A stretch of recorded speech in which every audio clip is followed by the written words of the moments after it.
ఎక్కువైపోయారు కనుకనే ఊరికో స్వామీజీ పుడుతున్నాడు.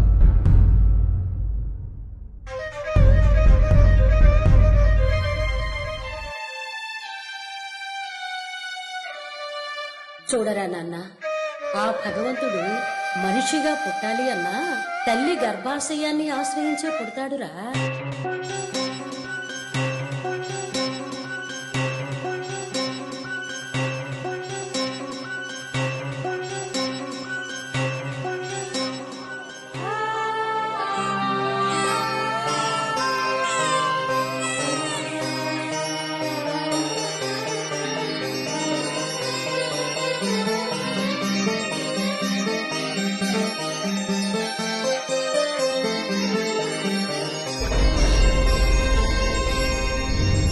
పృథివ్యాపస్తేజో వాయురాకాశాత్ పంచభూతాల సాక్షిగా ఈ క్షణం నుండి ఈ బిడ్డడు బ్రాహ్మణి బిడ్డడిగా దత్తత స్వీకారం చేస్తున్నాను.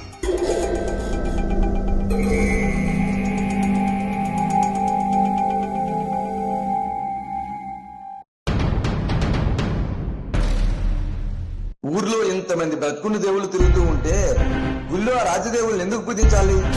ఎందుకో తెలుసుకోవాలనుకుంటే అక్టోబర్ 11వ తేదీ తెనాలి కల్లల కానాచిలో మతమా మానవత్వ మా నాటికి చూడండి.